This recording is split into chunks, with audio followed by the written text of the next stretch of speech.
예, 사도행전 우리가 1장 이 부분을 계속해서 몇 주째 살피고 있는데요.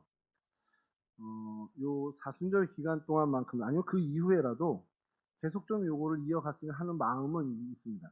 그러니까 왜냐하면 전에도 한번 말씀드렸지만 여러분들의 이 땅에서의 삶이 이 사도행전의 삶을 살아야 되는 게 사실 우리의 목표입니다. 그럼 사도들이 어떠한 이게 사도들의 행할 행자잖아요. 그리고 기록. 사도들의 행한 기록인데 도대체 예수를 구주로 영접하고 부활의 어떤 사건을 경험하고 예수님으로부터 오늘 우리 제목처럼 확실한 부활의 증거를 받은 사람들이 어떻게 살았어? 라는 질문을 좀 해볼 필요가 있잖아요.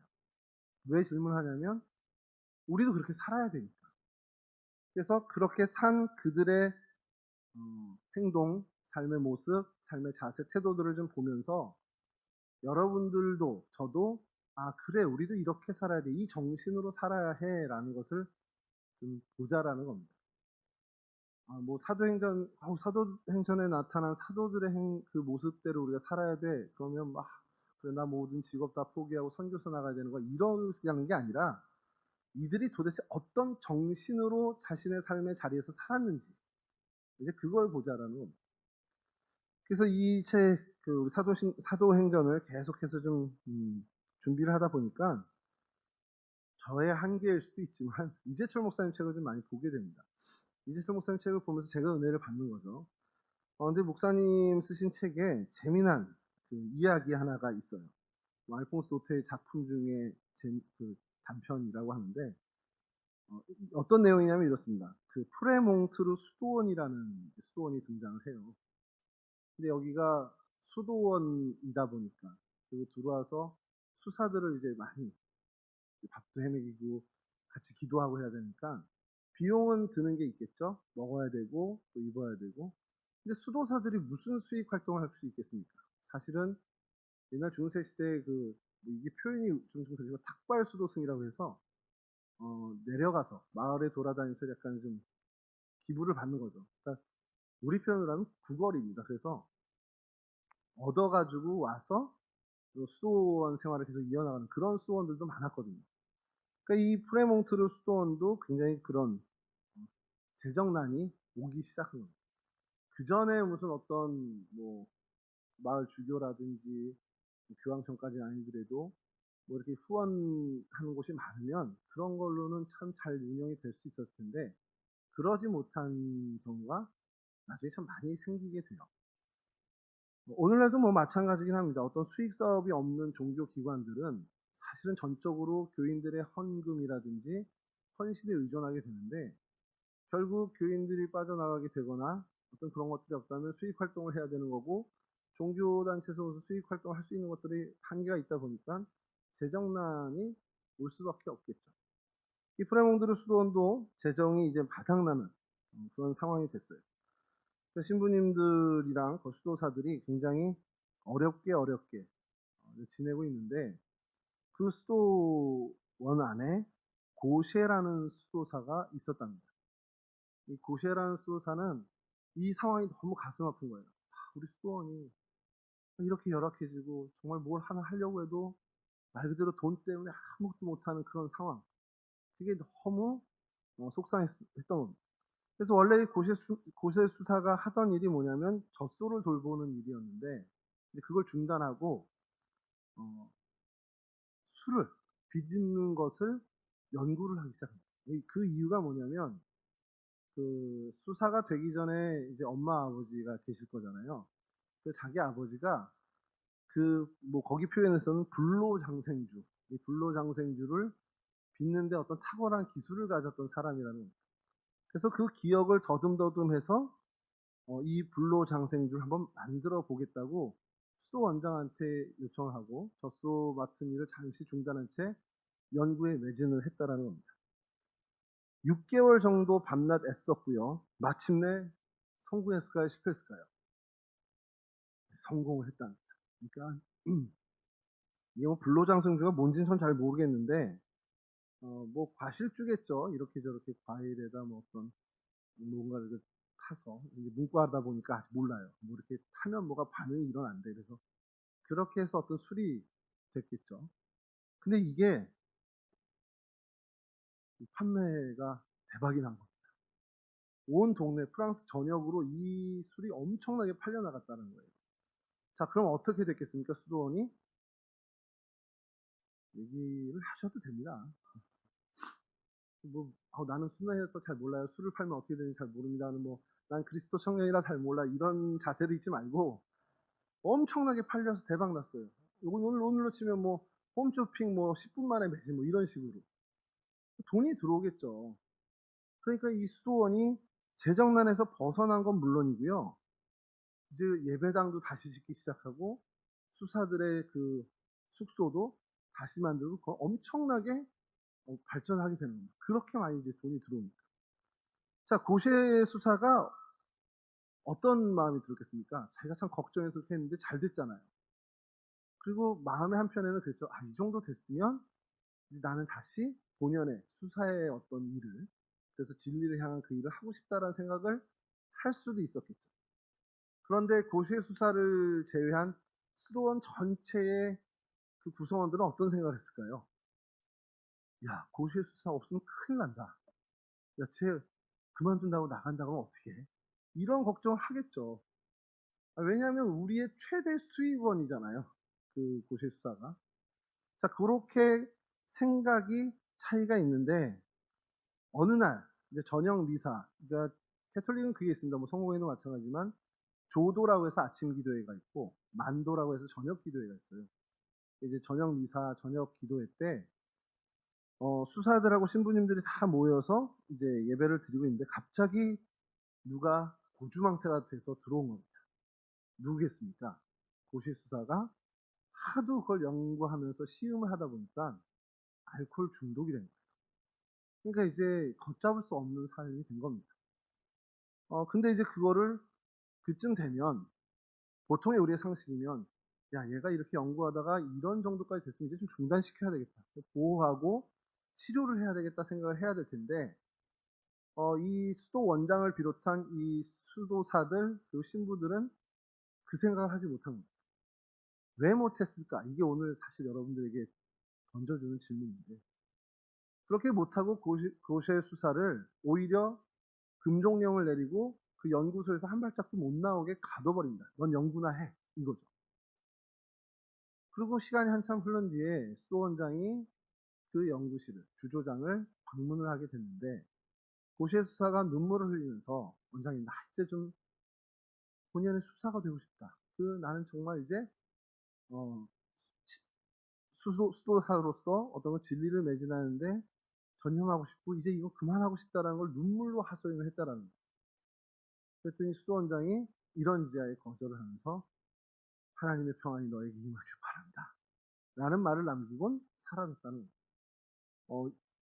이 얘기가 고세 신부의 불로장생주라는 알퐁스 도테가 쓴 책이라고 이재성 목사님 소개를 하시면서 이 얘기를 쭉 하시는데 너무 생각할 게 많은 거예요.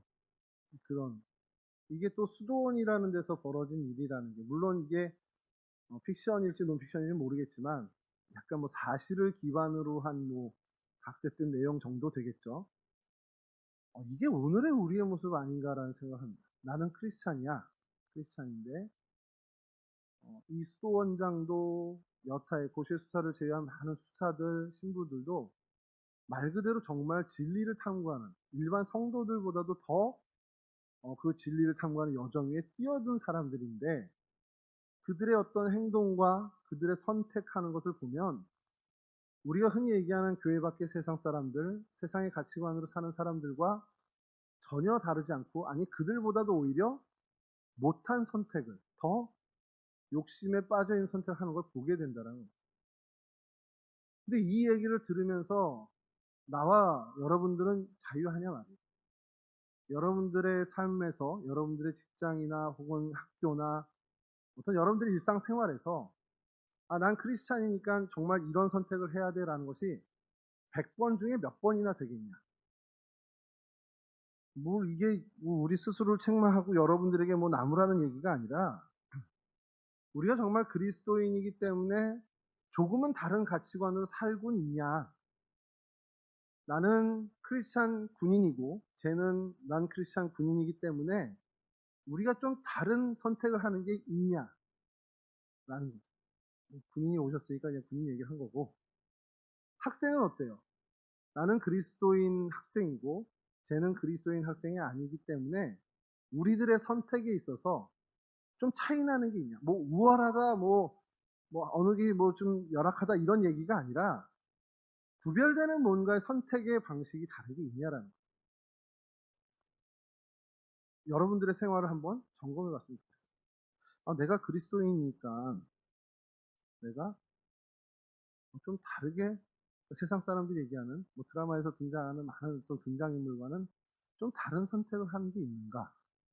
근데 그 다른 선택이 오로지 주일이라는 일요일에 교회에 와서 예배당에 앉아 있는 거 이거 하나만 다른 거면 물론 그것도 대단한 겁니다.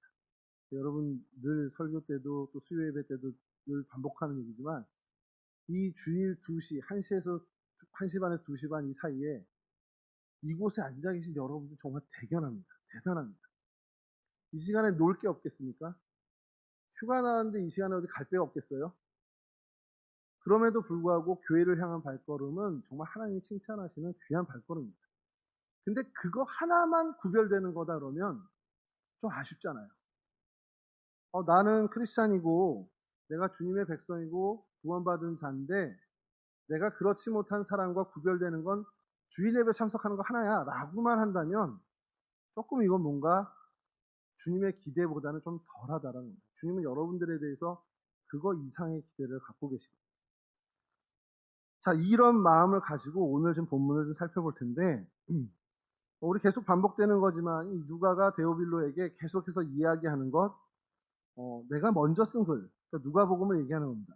먼저 쓴 글에는 이러한 얘기를 했어요 라고 하는데 특별히 오늘 3절에 그가 고난받으신 후에 또한 그들에게 확실한 많은 증거로 친히 뭘 나타내셨냐?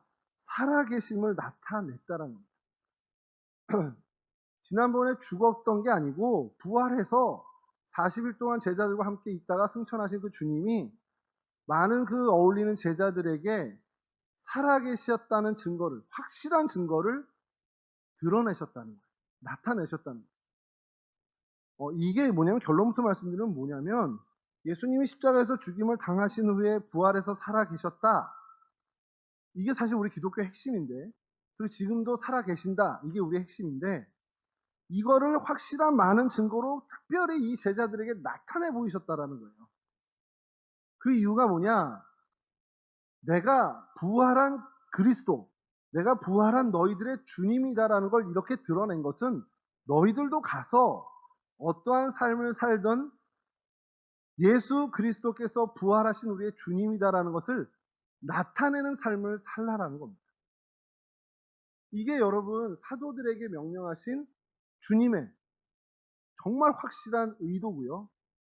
사도들이 우리 주님이 예수 그리스도가 우리의 구세주다라는 것을 부활하신 살아계신 우리의 구세주다라는 것을 나타내는 그 삶의 과정을 쓴 것이 사도행전입니다. 그러니까 아까 처음에 말씀드렸죠. 왜 사도행전이 우리한테 의미 있냐? 주님을 따르는 사도들이 어떠한 삶의 방식과 삶의 태도와 자세로 살았는지를 우리가 알 필요가 있고 그렇게 살아야 하는 것이 우리의 의무이기 때문에 사도행전이 중요하다. 근데 사도들이 어떤 삶으로 살았냐? 예수 그리스도께서 다시 살아나시사 우리의 구세주가 되셨다라는 것, 주님이 그들에게 나타내신 그것을 나타내는 삶을 산 것으로 이 사도행전이 채워졌다. 그럼 그것은 다시 바꿔 얘기하면 저와 여러분들의 삶이 주님께서 살아나시사 나의 구주, 우리의 구주가 되셨다라는 것, 지금도 살아계시다라는 그것을 나타내면서 살아야 한다는 겁니다. 자, 그 일환에서 뭐 큰 것도 있고 작은 것도 있겠죠. 뭐 나가서 예수 다시 사셨네 하고 외칠 수도 있는 거고, 근데 그렇게 살자라는 얘기가 아니라, 물론 그것도 좋지만 그 정신으로 살자라는 걸 얘기를 했잖아요. 그럼 뭐냐? 누가 우리 세주 형제의 삶을 보고 우리 승혁 형제와 같이 어울리다 보니까, 야 얘랑 같이 다니다 보니까, 야 얘랑 살다 보니까 예수님이 다시 살아나신 게 맞네. 예수님이 우리 구세주가 되시는 거 맞네. 라는 것을 느끼는 것, 그걸 목표로 살아야 한다는 겁니다. 쉽지는 않죠. 야, 세준아, 너 보니까 내가 교회 가고 싶어진다. 이런 얘기 들으면 얼마나 영광입니까? 승혜야, 너 보니까, 나도 교회 다니고 싶다. 교회 다녀야겠구나. 이런 생각이 든다. 이거면 된 겁니다, 우리 삶이. 이상화 형제의 고참이, 이렇게 같이 군생활 하다가, 야, 너 교회 다녀? 네, 그렇습니다. 너 보니까 나도 교회 다니고 싶다. 이러면 군생활 거기서 그냥 나와도 됩니다. 그냥 끝내도 돼요. 거기 딱 다 된 겁니다. 그리고 이제 타령은 안 되고요. 이제 이룰 거 다 이뤘다라고 해도 될 정도. 근데 이게 군생활만 그런 게 아니라 우리의 삶도 마찬가지예요. 누군가 저를 보고 목사님 보니까 내가 정말 예수님이 내 구세주인 걸 내가 알겠어요. 내 인생 바꿔 살겠습니다. 나도 예수님 믿으면 살겠습니다. 라고 한다면 사실 저는 할 거 다 한 겁니다. 더 놀라운 일을 할 수도 없겠지만 안 해도 돼요. 그걸로 정말 모든 게 다 하나님으로부터 칭찬받을 거 다 받을 수 있는 최고의 찬사라는 거예요. 이걸 여러분들이 할 때 물론 이렇게 그렇게까지 내 주변에 내 가족이 내 직장 동료가 내 선배와 후배가 나를 보면서 교회 다니고 싶어져 예수 믿고 싶어져라는 마음이 들지 않더라도 우리의 삶이 아까 처음에 말씀드린 것처럼 예수를 따르지 않는 사람들과 조금은 다른 구별된 뭔가를 선택하며 살고 있는가. 사실 작은 차이지만 그런 선택을 하며 사는 것이 쌓일 때 우리의 삶을 통해서 예수께서 다시 살아나시사 우리의 구세주가 되셨다라는 걸 나타내는 생활이 된다라는 겁니다. 제가 요즘 굉장히 많이 반성하는 게 뭐냐면 우리 청년들 앞에서 제가 이렇게 가면을 쓰고 있잖아요. 여기 콧물이 나는데 음성입니다. 확인이고요. 이 가면이 뭐라는 거냐면 그러니까 약간 인격적인 언행을 하고 있다라는 거예요. 근데 이걸 다 걷어내는 게 언제입니까?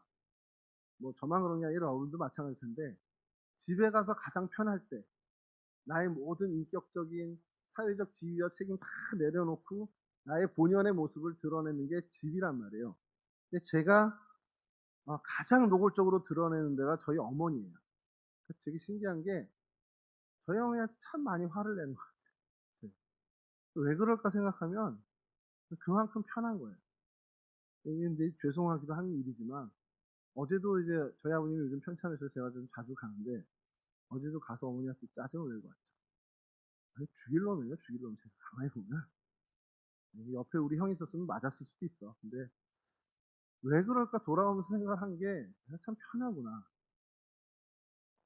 근데 어머니 앞에서 내가 크리스찬으로 살지 않아도 이해해 주시니까.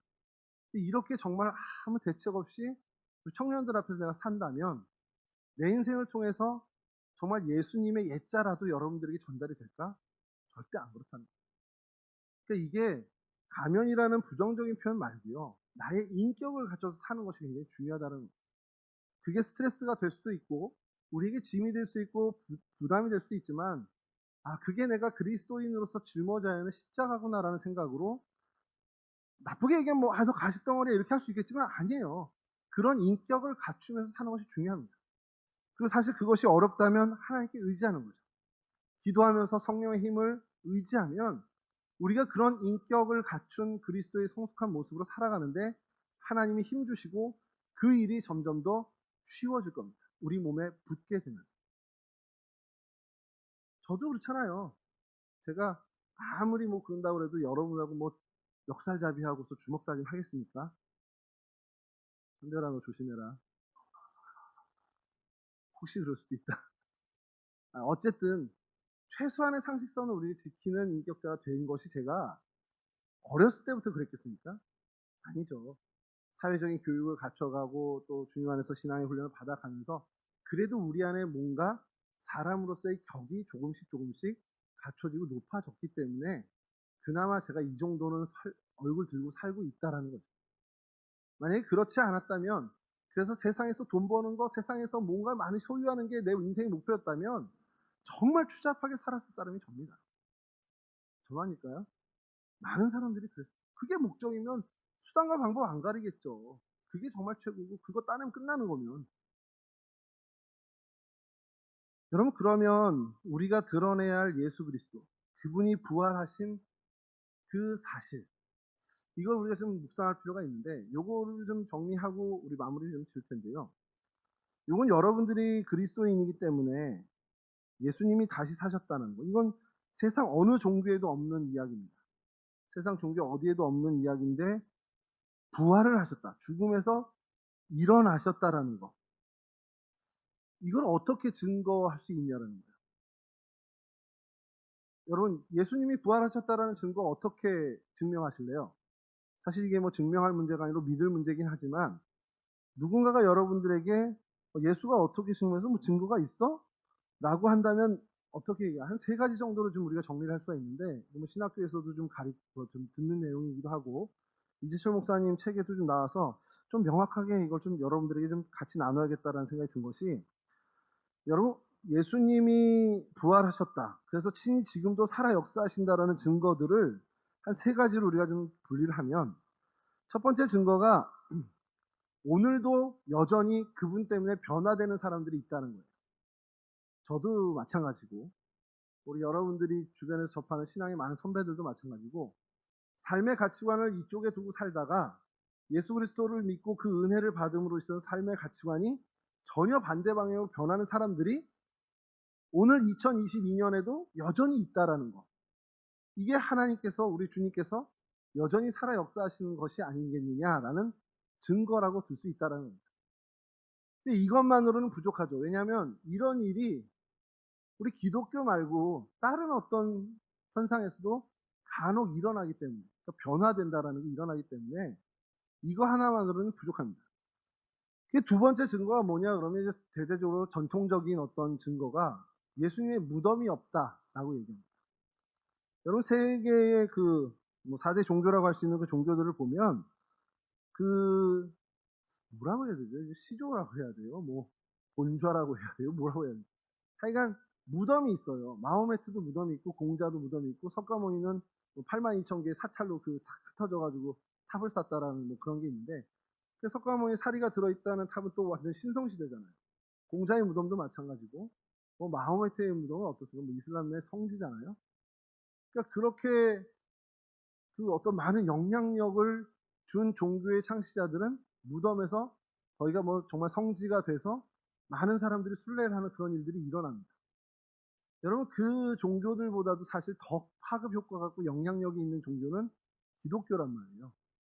그러면 기독교의 창시자가 되는 예수 그리스도께서 만약에 무덤이 있다 그러면 그 사람들의 무덤에 많은 순례자들이 참여하고 하는 것과 비교가 안 될 정도로 더 많은 인파들이 운집해서 막 난리가 날 겁니다. 크리스마스 때마다 막 그냥 난리가 나겠죠. 근데 무덤이 없어요. 왜 무덤이 없냐? 돌아가시지 않았으니까. 다시 사셨으니까. 이게 이제 전통적으로 예수 부활의 어떤 증거라고 얘기합니다만, 그런데 요것도 좀 약간 약할 수 있어요. 왜냐하면 당시의 제자들이, 당시에 이제 돌았던 루머입니다. 제사장들이 퍼뜨린 루머가 당시에 예수의 제자들이 예수의 시신을 은닉하고 다시 살았다고 헛소문을 퍼뜨렸다, 이렇게 제사장들이 헛소문을 퍼뜨려요. 그러니까 그렇게 얘기해버리면 사실 그걸 논리적으로 하기가 어려운 얘기니까 무덤이 단순히 없다라는 걸로는 예수의 부활을 증거하기는 쉽지 않습니다. 그런데 이게 제가 이 책에서 참 재미난 것이, 마지막 증거는 이건 뭐 신학교에서도 들어본 적이 없는 얘긴데요. 마지막 증거를 뭐라고 얘기냐면 주님께서 다시 사셨다라는 이 부활의 증거들 있잖아요. 이게 아직도 깨지지 않았다라는 게 진짜 증거랍니다. 근데 이게 제가 되게 공감을 많이 했어요. 그래서 이재철 목사님도 소개한 책이 뭐냐면 찰스 콜슨의 본 어게인이라는 책이 있어요. 찰스 콜슨이 누구냐면 여러분 워터게이트 사건 미국에 있었습니다. 이거 시간이 길어지는데, 여하튼 대통령이 상대방 당사를 도청을 해요. 대통령 지시로. 근데 그게 이제 어떻게 드러나게 생긴 거예요. 그래서 그걸 무마하기 위해서 소위 당시 미국의 최고의 브레인이라는 사람들, 거기에 찰스 콜슨도 속해 있는데, 이 사람들이 모여서 많은 시간 동안 서로 이 말을 맞춘 겁니다. 여러분 생각해 보세요. 미국의 최고의 수뇌들이, 그 최고의 브레인들이 모여서 이 각본을 짜고 이렇게 이렇게 대변하고 이렇게 이렇게 조사 들어오면 이렇게 이렇게 대응하자라는 걸 했다면 이거는 쉽게 그 증거를 찾아내기 쉽지 않거든요. 뭐 오늘도 마찬가지. 근데 이게 18시간 만에 깨집니다. 개별 조사를 들어가면서 이게 깨져요. 그래서 이 찰스 콜슨이 감옥에 가게 되죠. 그러면서 이제 그가 깨달은 게 뭐냐면 왜 이게 이렇게 일찍 깨졌지? 왜 이렇게 쉽게 발각이 됐지? 자기네들 기대보다 훨씬 더 짧은 시간에 이게 드러났잖아요. 왜입니까? 거짓말이에요. 이게 진실이었다면, 진리였다면 절대 밝혀지지가 않죠. 그러니까 깨지지가 않죠. 근데 이 최고의 브레인들이 모여서 그렇게 정말 애지중지했는데도 이게 결국 깨진다면, 이 증거들이 깨진다면 2000년 전 당시에 어떻게 보면 참 무식했던 어부들이 예수님 다시 사셨다라고 해서 그 제사장들이 루머를 퍼뜨린 것처럼 자기들끼리 말을 맞춘 거라면 그건 깨져도 이미 전에 깨졌어야죠. 근데 그게 2000년이 지난 지금까지도 깨지지 않고 있다라는 걸로 봤을 때 이건 틀림없는 진짜다라는 것을 찰스 콜슨이 본 어게인이라는 책에서 썼다라는 거예요. 근데 이게 제가 정말로 공감을 하는 게 제가 뭐 긴 인생을 살아온 건 아닙니다만 거짓말은 언제고 밝혀지든 이게 언제가 됐든 근데 그게 진짜라면 아무리 많은 사람들이 그것을 가짜라고 공격을 해도 그 진짜는 끝까지 진짜로 남아가게 됩니다. 그게 여러분 어떤 증거나 말만이겠습니까? 예수의 부활이 정말 참이기 때문에 그 증거가 깨지지 않는다. 여러분 이건 정말 우리가 동의하는데 이 참인 증거, 그러니까 여러분 우리가 예수가 부활하셔서 우리의 구세주가 되셨다라는 것을 증거하는 건요. 어떻게 보면 쉬운 일이 될 수 있습니다. 왜냐하면 이게 진짜니까. 진짜 일어난 일이고 진짜 우리의 구세주가 되셨으니까. 진짜 나를 건져내어 주신 구세주가 되었기 때문에 내가 정말 그 참 진리를 믿고 정말 거기에 빠져 살면 내가 의도하지 않아도 나의 삶 하나하나가 부활하신 주님을 드러내는 나타내는 삶을 살게 된다라는 거예요. 막 애쓰고 노력하지 않아도.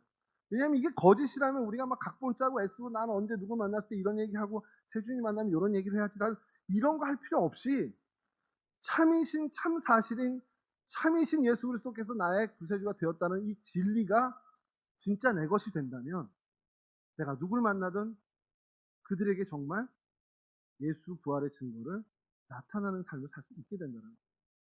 그러니까 사실 제일 중요한 건요. 내가 먼저 이 사실을 믿고 내가 먼저 이 사실 속에 빠져들고 내가 먼저 나의 예수 그리스도를 나의 참 주인으로 모시는 삶을 사는 게 중요하다는 거예요. 그렇게 모시고 살면 내가 걸어가는 그 걸음이 주님을 나타내는 걸음이 되고 내가 가는 이 진로가 주님의 영광을 드러내는 진로가 될 수 있다는 거예요. 이 정신과 가치관만 놓치지 않는다는 거예요. 근데 예수는 예수고 내 인생의 성공은 성공이야. 아까 그 수도사들, 수도 원장들처럼 이건 이거고 이건 신앙적인 거고 내 인생은 이거야 라고 이중의 가치관으로 살게 된다면 그 사람의 인생을 통해서 예수는 전혀 드러날 수가 없습니다. 여러분들에게 큰 십자가일 수 있지만 부담을 지워주고 있는 것은 여러분들이 인생을 어떤 목표를 두고 어떻게 사는지 뭐 그건 모르겠습니다만 그 목표를 가게 돼서 이루어내야 할 최종 목표는 예수는 그리스도시라는 예수는 우리의 구세주시라는 그것을 드러내는 것을 목표로 삼아야 된다는 거예요. 그게 우리가 교회에서 흔히 잘 얘기하는 하나님의 영광을 위해 사는 삶입니다. 뭐 무거운 주제라 우리 오랜만에 온 군인 아저씨가 좀 힘들겠죠 하겠지만 군 생활 잘 버텨내는 게 최고의 목표일 수 있는데 우리 이상화 형제, 이상화 일병의 어떻게 보면 정말 예수님이 나의 구세주고 예수님이 나의 도움이 되시고 정말 그것을 믿고 군 생활을 한다면 상화 형제의 군 생활을 통해서 예수님이 이 땅의 주인이시고 우리 삶의 주관자이심을 우리의 구세주이심이 드러나게 돼 있다는 내가 의도하지 않다. 그러면 상화 형제가 속한 그 충주라고 그랬죠 아까 맞나요? 예, 그 군 부대 그들과 만나는 많은 사람들 속에서 분명히 예수님의 이름이 높여지는 역사가 일어난다는 거예요. 그러면 군생활 된 겁니다. 그걸로. 뭐 우리 상호 형제만 그렇겠습니까? 별이도 마찬가지고 승현 형제도 세준 형제도 마찬가지지만 직장이나 학교에서 또 만나는 누가 됐든 그 만남의 관계에서 내가 정말 바른 그리스도인으로 예수를 나의 구주로 모시고 살아가는 삶을 정말 치열하게 살고만 있다면 여러분들의 모습을 통해서 여러분 주변에 여러분들을 만나는 모두는 예수가 다시 사신 우리의 구세주라는 것, 그것을 경험하게 되고 어떻게 보면 체험하게 되는데 표현은 좀 다르겠죠. 아까 얘기한 것처럼 야 승효가 너를 보니 부활하신 예수님이 보여 이게 아니라 그들의 언어로 하겠죠. 야 너 보니까 나도 교회 다녀야겠다. 이런 얘기들이 그런 뉘앙스의 이야기들이 들리겠죠. 물론 얘기 안 합니다. 그런 마음을 느꼈더라도 아 내가 승혁이 보면 딱 교회 다니고 싶은데 그래도 걔한테 얘기 안 해. 이렇게 돼요.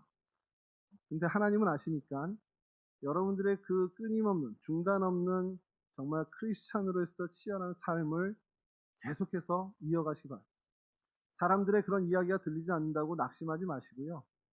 내가 정말 맞은 길 가는 건가 의심하지 말고 여러분 치열하게 그리스도인으로서 그리스도인답게 살아가는 일에 전력하시면 하나님이 보시고 하나님이 인정하시고 하나님이 여러분들의 힘이 되어주시고 위로가 되어주실 수 있습니다. 여러분 청년 때부터 그 삶을 정말 몸에 익히기 바랍니다. 정말 익숙한 삶으로 살아서 여러분들이 제 나이 됐을 땐 저처럼 이렇게 힘들어하지 말고 적어도 저보다는 수월하게 그리스도인으로 살아가는 그런 아름다운 열매를 맺으실 수 있기를 주님의 이름으로 간절히 축원합니다. 기도하겠습니다. 사랑의 주님 감사합니다. 지난 저희들의 인생 속에 늘 함께 하셨고 정말 다시 사신 그리고 지금까지 살아계신 그 주님께서 우리를 주관하시고 인도하신 은혜에 감사를 드립니다. 하나님 이제 우리의 삶이 인식하지 못했을지라도 이제까지 그리스도인으로 살아왔던 그 모습을 통해 다시 사신 예수께서 드러났던 그것처럼 중단 없이 주님을 드러내는 참된 그리스도인의 삶을 살 수 있도록 도와주시옵소서.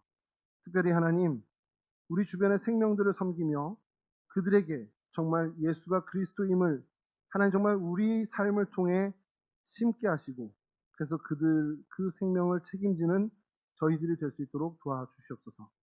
하나님 이러한 삶을 사는 것이 결국 주님의 영광을 위한 것임을 하나님의 영광을 위한 것임을 잊지 않게 하시고 우리의 삶이 때론 지치고 힘들다 할지라도 하나님을 더욱더 바라봄으로 용기 얻고 힘 얻어 정말 주님의 영광을 위한 정말 부활하신 주님을 나타내는 그리스도인으로 참된 삶을 걸어가는 우리 동성애 온 청년들이 다 될 수 있도록 도와주시옵소서. 하나님 세상의 이중적인 가치관으로 살지 않길 원합니다. 세상에서 얘기하는 성공과 소위 그들이 얘기하는 최고의 가치를 따르지 않고 주님께서 원하시고 주님께서 바라시는 가치를 또 주님이 인정하시는 성공을 추구하며 살아가는 우리 청년들 모두가 될 수 있도록 도와주시옵소서. 이제는 우리 주 예수 그리스도의 그 크신 은혜와 우리 아버지 하나님의 극진하신 사랑하심과 성령 하나님의 교통하시며 인도하시며 보호하시니 예수의 다시 사심을 드러내기 위해 정말 확실한 증거가 되는 삶을 살기 위해 결단하는 우리 동성애 청년들 머리머리 위에 이 자리에 함께한 모든 이들 위해 이제로부터 영원히 함께하여 주시길 간절히 축원하옵나이다. 아멘.